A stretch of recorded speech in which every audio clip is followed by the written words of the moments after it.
Biodiesel may be making its debut in many new transit buses, but in Pittsboro, a much larger operation is underway to promote this homegrown fuel. Reporter Julia explores this sustainable alternative.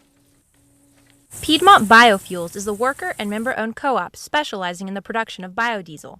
Biofuels co-founder Rachel Burton happily gives tours. This is our biodiesel fuel quality control lab. Almost every one of these bottles represents 4,000 gallons that's been shipped into the world.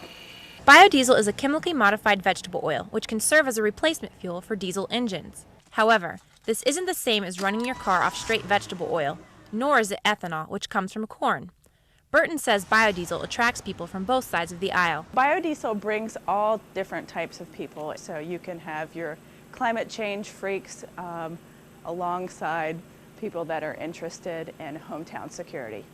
Even though it's cleaner burning, biodiesel still has its critics. Some environmentalists argue that the emissions produced by growing soybean crops, which then go into vegetable oil, are greater than the emissions reduced by burning biodiesel.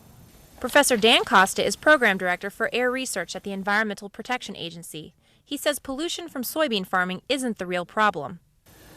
The shortcoming is that if we converted all of the soybean that we're growing in this country right now just to biodiesel, it would still be only 3% of the total consumption of diesel fuel. That doesn't even include gasoline consumption.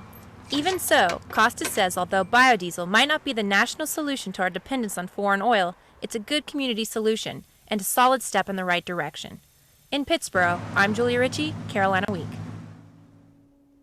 You can purchase biodiesel for $3.50 a gallon from Piedmont's Carborough location at the town's Public Works facility. Is UNC turning into a dry campus? The Drought has administrators teaming up with the Orange Water and Sewer Authority to conserve water. Since 2002, UNC has implemented water-saving policies, including shutting off fountains and installing dual-flush toilets.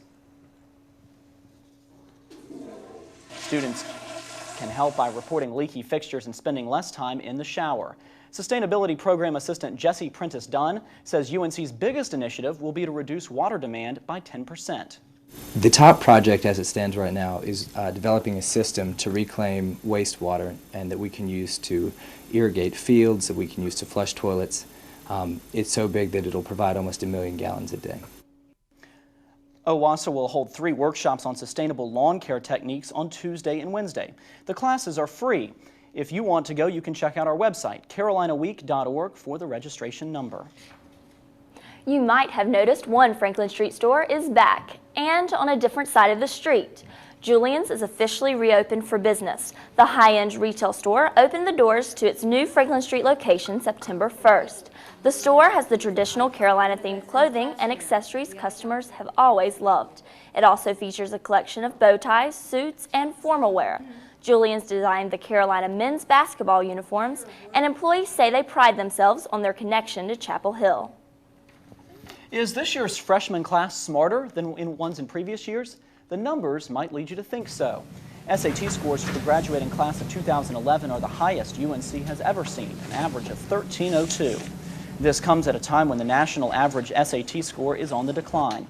Executive Associate Provost Steve Allred is pleased with the improvement in scores, but says there's not that much of a difference. You know, the statistical significance between an average of 1302 and a 1294 is, in the long run, you know, not that great. What it shows is that we have incredibly smart students. The greatest number of applications could have contributed to the higher average, but he also stresses that an SAT score is only one factor in the admissions process. Once students are accepted to college, the next step is choosing a place to live. A rise in material and labor has caused Morrison Hall to open its doors this fall. Hinton James won't be getting a planned facelift. After the construction of Ram Village cost an extra $18 million, the housing department was forced to delay its aggressive renovation programs because the university can't control escalating building costs. Which obviously are not planned for when things like Katrina happened and China buys up a lot of materials that cause the price to go up, and things outside of the control of what you would have normally anticipated. Although no full renovation will take place in Hinton James, housing did manage to do some minor renovations during the summer, such as adding some air conditioning units. Dorms aren't the only buildings undergoing construction. The UNC Law School is making some necessary repairs after heat damage forced officials to evacuate the building. It was cracks like these that led to the closing last Friday. The extreme summer heat caused the brick in the building to expand, making exterior concrete bow and windows crack.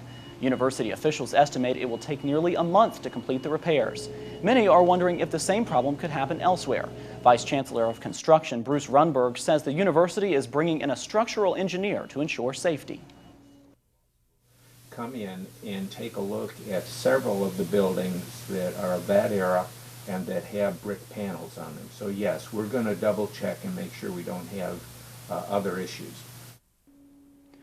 The problem comes on the heels of a year-long evaluation of the law school. The university is deciding whether to expand the existing facilities or relocate the law school to the proposed Carolina North satellite campus. Are you thinking of adopting a pet? It's time for our Pet of the Week segment. Meet Bear, a 7-year-old cuddly German Shepherd Collie mix. He's a gentle old soul who loves attention and is always willing to walk by your side. He ended up at the shelter after his owner passed away, and now he's looking to be someone else's devoted companion. For more information about how you can adopt Bear or any of the other pets at the shelter, visit our website at carolinaweek.org.